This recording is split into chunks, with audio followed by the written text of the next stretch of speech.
G'day golfers, I'm Glenn Haynes. What if I said to you that we could save you at least 3 strokes around on the putting greens instantly, guaranteed? Sound too good to be true?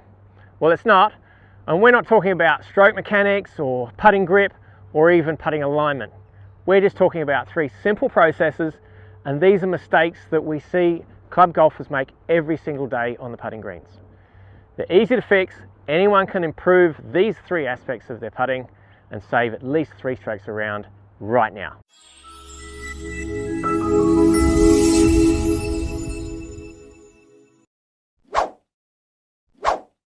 Process number 1 is how we read our putts. So most golfers, they'll read the putt from behind the ball and they'll read the line, try to get an idea of which way it's going to break. And that's great, there's nothing wrong with that. But I encourage you to read the speed first. So come to the low side of the putt. This is a right to left breaking putt.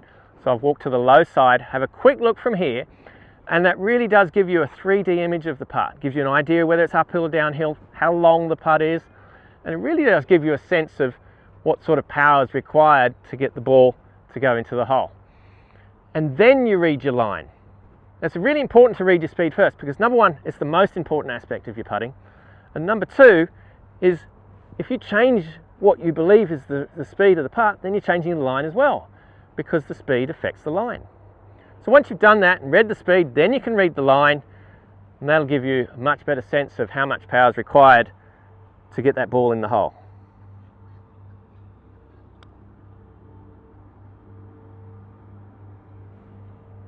Next time. Process number 2 is about judging speed. What we see a lot of golfers do is that they change the tempo and they try to hit putts softer or harder.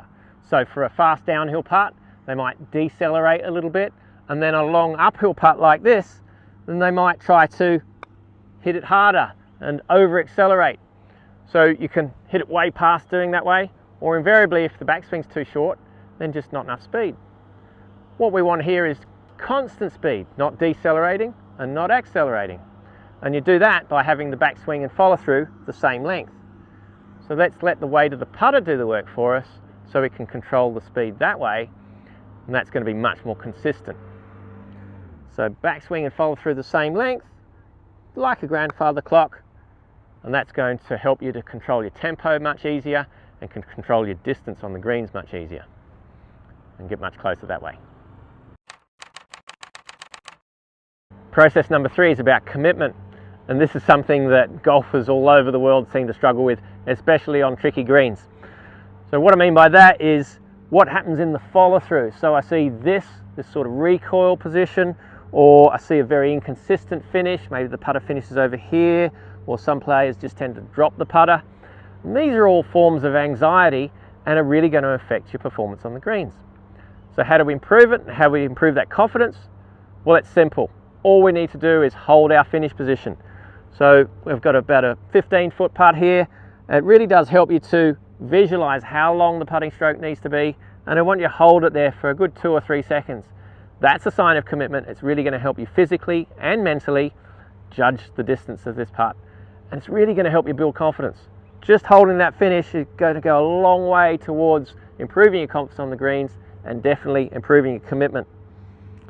So little left edge putt here. Let's hold that finish. And away you go, first time. How many putts per round are you having right now? Because if you're not implementing these 3 simple processes, then you're having too many. And we guarantee that you can save at least 3 strokes a round if you can implement these really 3 simple aspects to your routine. And anyone can do them, from a beginner golfer right through to someone that's been playing all their lives. You can improve your putting on the greens, especially if you use this drill to really help you improve your speed. We talked about how important putting speed is to your performance. So watch that video next. There's your free download, your free training guide. Download it right to your phone. We look forward to your company next week.